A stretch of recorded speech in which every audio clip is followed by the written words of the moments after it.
On Friday, we traveled to downtown Huntsville to see President Donald Trump make an appearance at a campaign event for Senate candidate Luther Strange.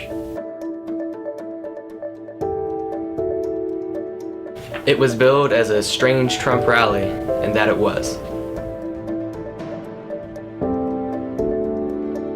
While this event was for Senator Strange, once you talked to a few people, you got the sense of who they were really there to see.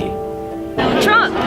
Just came here to support the president. We want to see our president because we voted for him. President Trump, I want to see him. We're here to see President Trump.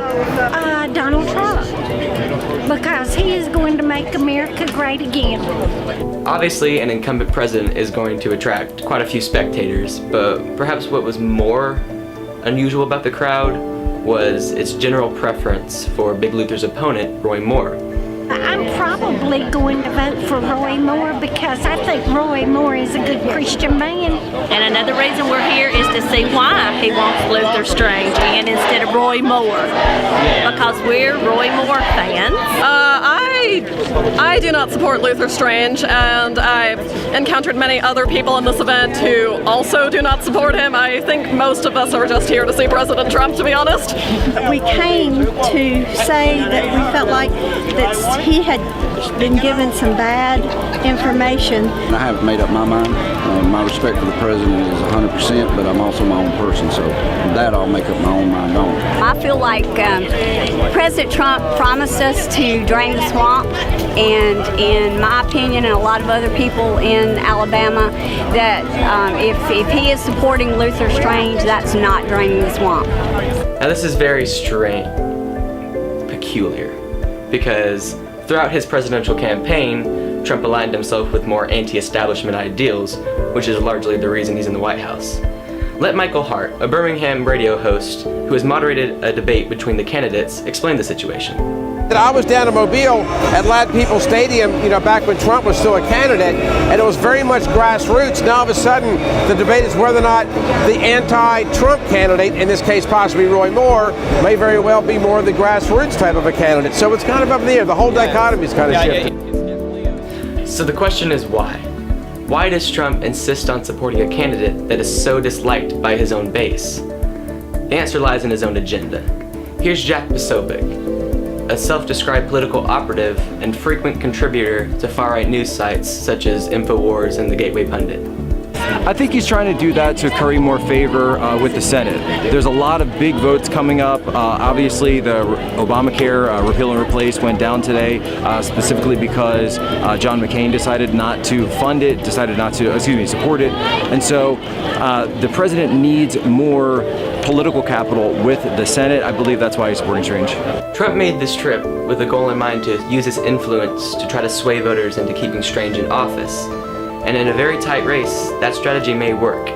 Ben Jacobs is a political reporter for The Guardian, and he's recovered a number of Trump events. We asked him why this one was so unique. I think that's actually the key question here, is whether folks who might not vote for Luther Strange will do so because of Donald Trump's endorsement, and that's the bet they're making right now. And that, this race is close and there's not a lot of precedent. Vote for Luther Strange because Donald Trump supports Luther Strange. I think that's a very simple appeal. That's something I've heard from a couple of voters. That's the only reason why they're supporting him. So we'll see how it works out and how he makes the sale. While the polls in Madison County and in Alabama show a slight advantage for Moore, Hart said he expects the energy and the atmosphere from this event to help nudge Luther Strange towards a victory. Well, when people come to these events, they get all caught up in the electricity. Obviously, you can hear the candidates speak. There's been a lot of debate as to whether or not the Trump endorsement really means anything. But when you're here and you see it live and you see the president, in the venue behind us, the emotions begin to take over, and people really begin to realize that, this guy is serious. He means it. He wants Luther Strange, and so it's going to be very interesting to see how that plays in the poll. His trip here to Huntsville this particular weekend is going to certainly benefit the campaign of Luther Strange, and of course, when Mike Pence gets here on Monday, very much the same thing. I've said it months ago. I'll say it again. I expect Luther Strange to be victorious in this situation because he's in the incumbent. He's known, and Roy Moore, he's got a good solid base, but he's ruffled a lot of people's feathers over the years. Putting all of that aside, a lot of people were just excited to see the nation's focus on Alabama. with a lot of prominent political figures visiting the state. I love it. I love it. It's exciting that he is. Pretty excited. It makes us feel we're special, and there is something special in Alabama. Well, you know, guys, I'm an old guy compared to y'all, and I'm going to tell you something. In my 56 years, this is the first time that Alabama has ever gotten this much press attention, literally in the last 100 years, particularly over a Senate race. You know, you got to bear in mind that until the last couple primary seasons, we only have 9 electoral votes here in the state. So the big guys never paid attention to anything that was going on. But you have, you got Roy Moore in town, obviously you got Luther Strange running, you got Trump here, Pence here, Sarah Palin was in Montgomery yesterday, Jan Morgan, the gun rights person. And right now, a lot of people don't realize this, but right now, Alabama, politically speaking, is the epicenter of politics out of Washington, D.C. During the event, the president, of course, told some stories about Luther Strange and propped him up as a leader in the Senate during his short tenure. But the majority of the night was reserved for his usual stream of consciousness speeches. He targeted John McCain and Hillary Clinton, continued his war of words with Little Rocket Man Kim Jong-un, and elevated his feud with NFL players kneeling for the national anthem by calling them sons. He also touched on illegal immigration, including his plans for a see-through border wall, and also attacked the media for trying to falsely portray the size of his crowds, both to overwhelming applause.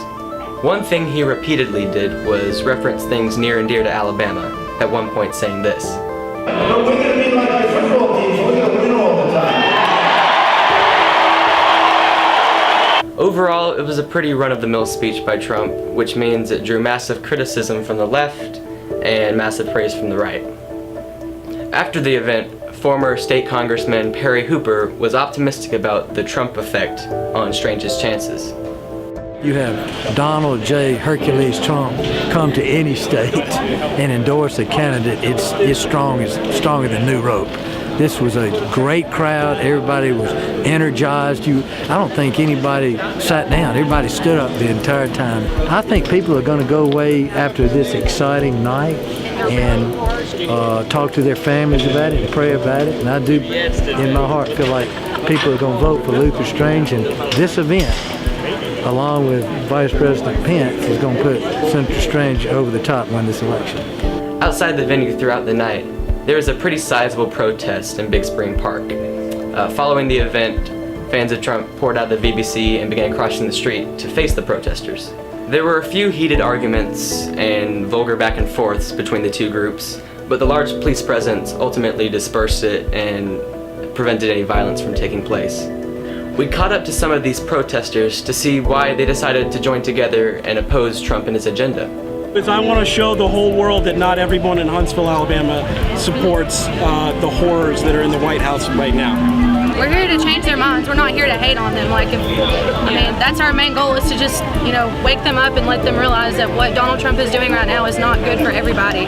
It's good for maybe a certain class of people, and those are the people who voted for him, but it's not good for everybody in this country, and it's not going to be as long as he's in office. Even here in the South, a region that's often been scapegoated for its racism, our culture, my Southern hospitality demands that I respect everyone, regardless of their skin color, regardless of their faith, regardless of the country they were born in. That's what y'all means all means. I don't think anybody here hates anybody, and if they want to do that, then that's on them. We're here in solidarity to support everybody. The protesters also highlighted their grievances on privileges between the generations.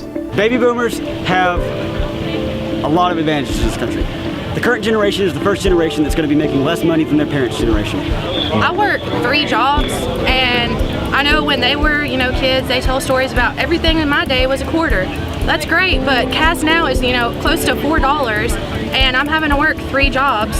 And I don't think that they realize that, young people now face, I would say, probably even worse, issues than they did when they were their age. With such a divisive race here in the heart of Dixie, you would expect a lot of people to show up to the ballots.